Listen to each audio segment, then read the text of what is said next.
So a very common scenario we run into all the time. Landlord investor wants to buy a property and they get it under contract, and we're going through. And one of the things we tell them is, hey, okay, go shop for insurance. You got to bind insurance coverage for closing. And then the insurance agent says we need a 4-point inspection. And that's another unique Florida thing. Yes. We have this inspection form called a 4-point, which looks at the roof, plumbing, HVAC, and electrical. And half the time, the 4-point comes back from the inspector and they say, well, you got some stuff going on here in the electric panel. We got some cloth wiring. Maybe there's something wrong with the roof. So my question is, what are some creative strategies that investors can use to get to closing on properties like this? How can we navigate this tangled web of insurance to bind some kind of coverage on a property that has maybe they're minor 4-point deficiencies, but maybe it's a foreclosure or an out-of-state owner who says, I ain't fixing nothing, Yeah. And so what are some strategies you've been able to use to get people to closing if there are 4-point deficiencies? Okay. First, I'll say never send a full inspection report to an insurance agent or an insurance company. Number one.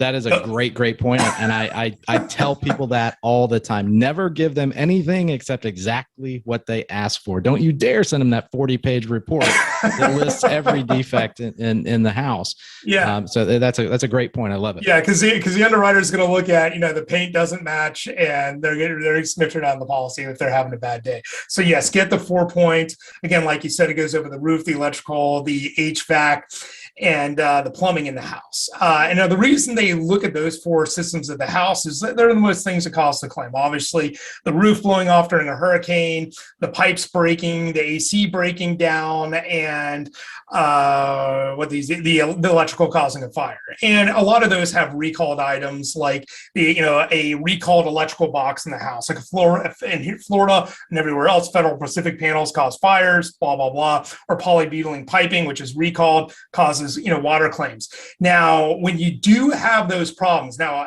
I will say, going back, did the insurance companies, a couple of years ago used to give you 30 days to put the new roof on or get the new Federal Pacific panel? Yes. Are they allowing that now, especially on the roof? No, you do not have 30 days to put on the new roof. They want a permit and it fixed before closing. They are not taking a chance over those 30 days.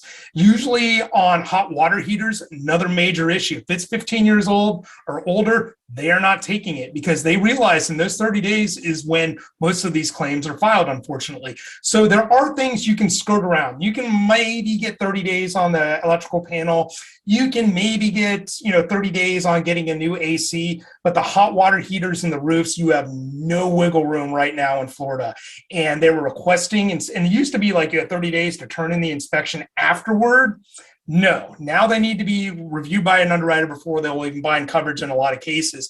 And then on top of that, most insurance companies now will come out and do an outside inspection, and some insurance companies, depending on the value or the age of the home, will request to do an internal inspection. We'll even send you a link and say, hey, Jeff, you better do this on your phone. And guess what? Compliance, there is no argument for compliance now. It's 100% compliance or we will drop you. Now, if an investor does run into a situation, can they get a policy? Yes, there are broken down versions of like the DP3 policy, which is called a DP1. They'll exclude coverage like water damage. They'll exclude coverage for like vandalism and theft. But they'll say, well, we don't really care about the pipes because we're not covering you for water anyways. So you can get those. They're recommended as a temporary solution till you can fix the problem, which, or even you can get Lloyd's of London policy. You can get one of these policies that's probably not going to give you a lot of coverage. It will suffice to cover major things like wind damage and a fire burning down the house or a liability claim, which is a whole different story of happening. So it's going to cover you temporarily. And usually they come with what they call minimum earned premium, which means you're paying 25% down of whatever the annual premium is, and you're not getting it back.